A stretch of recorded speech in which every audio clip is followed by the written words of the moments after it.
Berapa banyak di antara kita yang tidak dapat melakukan perkara-perkara yang mulia, urusan-urusan yang penting, gara-gara dia sibuk.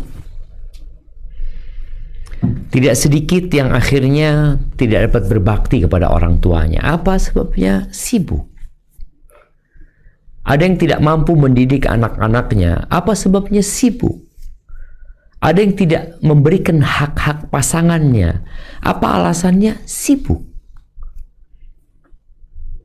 Ada yang kemudian tatkala azan dikumandangkan, dia tidak berangkat ke masjid, padahal dia seorang laki-laki yang dikasih kesehatan, kasih rizki yang cukup sama Allah. Apa alasannya? Sibuk. Haji, udah mampu, Allah bukakan pintu rizki, tapi belum berangkat haji. Apa alasannya? Sibuk. Umrah pun demikian. Menuntut ilmu, sebuah ibadah yang tidak dapat tertandingi dengan ibadah lainnya. Tahu niatnya benar, bahkan menjadi tanda Allah menginginkan kebaikan kepada seseorang. Ahibati fillah, kesibukan itu banyak, tapi tolong engkau harus pandai-pandai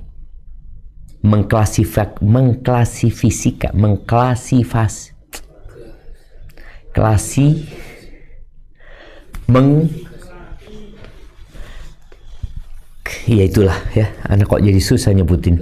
Klasifikasi, ya, klasifikasi, mengklasifikasikan mana yang penting-penting. Oke, 1, 2, 3, 4. Oh, ternyata ada 10 yang penting. Baik. Di antara yang penting itu, mana yang paling penting? Jadi membedakan yang penting dan tidak penting, insya Allah semua orang bisa. Orang kadang-kadang diajak kajian yuk, anak ada acara. Nih sekarang kita kajian online. Apa alasanmu? Engkau nggak harus datang. Engkau bisa duduk di depan handphonemu, di atas ranjangmu, sambil berbaring ke kanan, bisa mendengarkan.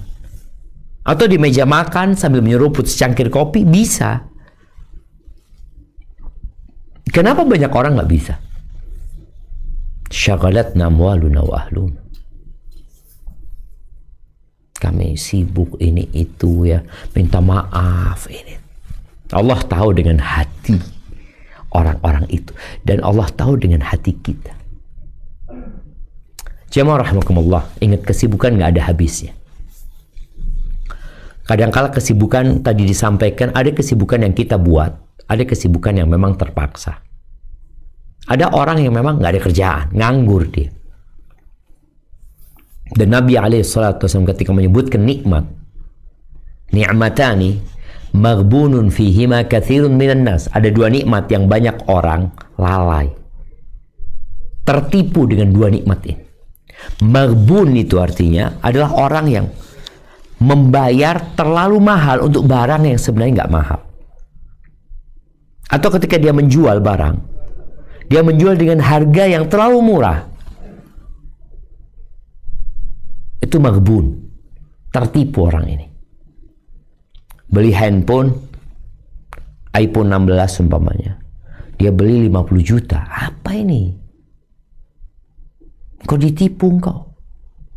Atau jual cincin berlian yang harganya 1 M, dia jual 150 juta. Dan dia bangga, Masya Allah, saya 150 juta. Padahal kasih itu sama kawannya. Engkau tahu harga yang kau pakai itu, dan kau sudah jual, itu 3M, dan sudah dibeli orang 3M. Kira-kira bagaimana perasaanmu? Itu maghbun. Katsir minan nas, banyak orang yang tertipu, tapi nggak merasa tertipu.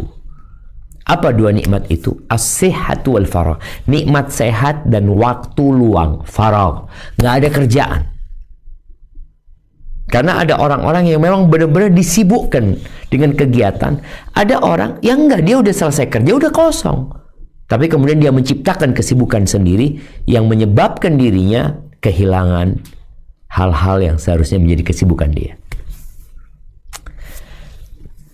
Dalam hadis riwayatkan oleh Al-Hakim, Nabi alaihi salatu wasallam mengatakan, "Igtanim khamsan qabla khamsin." Engkau manfaatkan 5 perkara sebelum 5 perkara yang lainnya datang.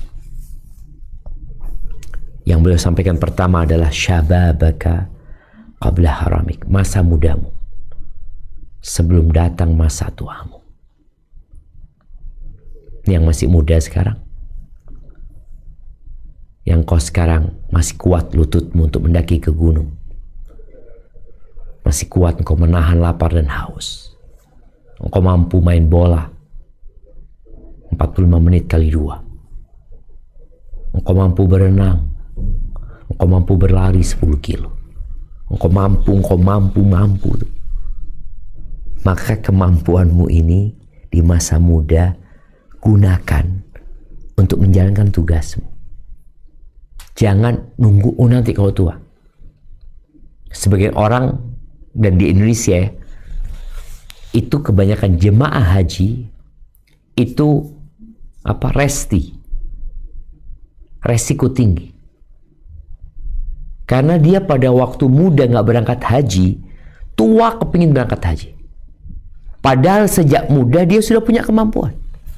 Maka ingat masa muda sebelum kau tua. Yang kedua, wasihataka qabla saqamik, masa sehatmu sebelum kau sakit. Kita ini semua takut dan menunggu penyakit. Makanya kenapa sekarang dibuat yang namanya check up ya. Kok bisa check up bulanan, ada check up yang tiap 6 bulan, ada yang seperti ini seperti itu. Karena kita memang khawatir dan cemas dengan yang namanya penyakit. Maka sebelum engkau sakit, manfaatkan waktumu, tubuhmu untuk hal-hal yang berguna.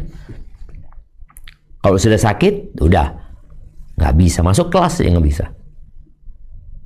Berangkat ke kantor nggak bisa, sakit. Maka manfaatkan. Ketika engkau sehat, manfaatkan sebaik-baiknya. Yang ketiga, wa ghinaka qabla faqri, masa kayamu sebelum kemiskinan datang. Biasanya orang kaya ini nggak mikir dia akan miskin. Yang dia pikir adalah dia akan tambah. Engkau nggak tahu loh dengan takdirmu. Yang jelas ketika engkau kaya, manfaatkan kekayaanmu untuk mencapai tujuanmu sebelum datang masa fakir. Makanya ada orang yang nggak berangkat haji, tahu-tahu ketika dia bangkrut dia kepingin berangkat haji. Engkau kemana kemarin? Dikasih sama Allah. Udah habis semuanya engkau ngomong mau berangkat haji. Kemudian yang kelima, yang keempat berkaitan dengan tema kita, wa faraghaka qabla syughlik, masa luangmu sebelum datang kesibukanmu. Ada orang ketika luang, manfaatkan buat istirahat. Bentar lagi kau sibuk nih, nggak bisa istirahat. Atau waktu luang nih, aku cuma punya waktu antara maghrib dan isya. Oke, manfaatkan buat sholat tepat waktu, manfaatkan untuk baca Quran, manfaatkan buat ngaji. Sebelum engkau sibuk, lalu kau mengatakan, aku mau sholat. Ingat, masa luangmu, masa kosong. Jadi ketika seorang nganggur, itu sebenarnya nikmat. Dia nggak punya kesibukan. Tapi dia menyibukkan diri dengan hal-hal yang tidak berguna kadang-kala. Maka tolong manfaatkan waktu luangmu sebelum datang kesibukanmu. Wa hayataka qabla mautik, hidupmu sebelum matimu. Ahibati fillah, ketika Allah berbincang tentang surga, tentang ampunan Allah dan surganya, Allah mengatakan wasari'u ila maghfiratin min rabbikum wa jannah, kalian bersegeralah menuju kepada ampunan Allah dan surganya. Ketika Allah berbincang tentang dirinya, bagaimana seharusnya manusia bersikap kepada Tuhannya, Allah mengatakan fafirru ilallah, kalian kaburlah menuju kepada Allah. Tapi tatkala bicara dunia, mencari rizki, nih yang teman-teman menjadi dokter, ada mungkin yang menjadi profesi lainnya, dia cari rizki, dia bekerja, dia profesional, dia akan mendapatkan gaji di sana yang dengannya dia akan hidup. Ketika kalau berbincang tentang rizki di surat Tabarak, huwallazi ja'ala lakumul arda dhalulan famshu fi manakibiha wa kulu min rizqi. Dialah Allah yang menciptakan untuk kalian bumi ini landai sehingga bisa dijalani, dilewati.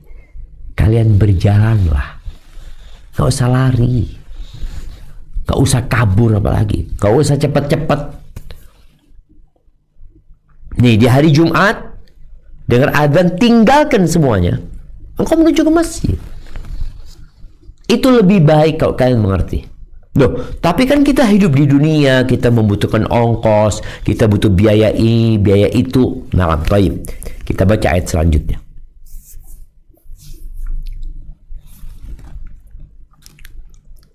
فَإِذَا قُضِيَتِ الصَّلَاةُ فَانْتَشِرُوا فِي الْأَرْضِ وَابْتَغُوا مِنْ فَضْلِ اللَّهِ واذكروا الله كثيرا لعلكم تفلحون.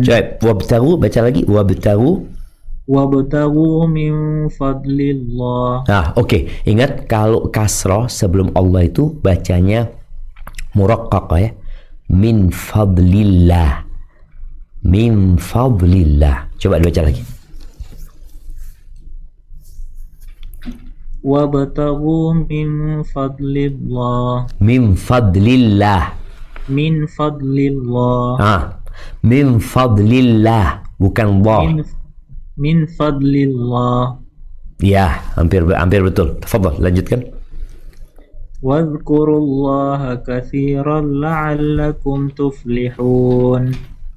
Apabila telah ditunaikan sholat, maka bertebaranlah kamu di muka bumi dan carilah karunia Allah dan ingatlah Allah banyak-banyak supaya kamu beruntung. Barakallahu fiik. Kita lihat nih, engkau kan butuh biaya dalam kehidupan ini. Engkau punya keluarga yang jomblo mau menikah, yang sudah menikah harus memberikan nafkah. Maka selesai sholat silahkan bertebaran. Tadi kita harus tahu mana yang penting dan mana yang lebih penting. Orang itu harus bijaksana, meletakkan segala sesuatu di tempatnya. Engkau mengatakan, Ustadz, memberikan nafkah kepada anak dan istri fardu ain, na'am. Dan Allah memberikan arahan, selesai sholat, tafadhol, cari dari karunia Allah, tapi ingat sama Allah selalu. Namun ada manusia-manusia yang ternyata tidak pandai untuk tadi mengklasifikasikan antara yang penting dan lebih penting, antara yang wajib dengan yang lebih wajib, antara yang wajib dengan yang sunnah. Maka Allah katakan tentang kondisi sebagian manusia. Tafadhal, dibaca. وَإِذَا رَأَوْا تِجَارَةً أَوْ لَهْوًا انفَضُّوا إِلَيْهَا وَتَرَكُوكَ قَائِمًا قُلْ مَا عِندَ اللَّهِ خَيْرٌ مِنَ اللَّهْوِ وَمِنَ التِّجَارَةِ وَاللَّهُ خَيْرُ الرَّازِقِينَ. Dan apabila mereka melihat perniagaan atau permainan, mereka bubar untuk menuju kepadanya dan mereka tinggalkan kamu sedang berdiri atau berkhutbah. Katakanlah, apa yang di sisi Allah adalah lebih baik daripada permainan dan perniagaan, dan Allah sebaik-baik pemberi rezeki. Allahu Akbar. Kita lihat nih, orang cari rezeki, dia sibuk dengan berbagai macam kegiatan, dia lupa yang kasih rezeki itu bukan pekerjaanmu, tapi yang memberikan rezeki adalah Allah. Yang memberikan rezeki kepadamu bukan kantormu, bukan atasan, tapi Allah yang kasih rezeki.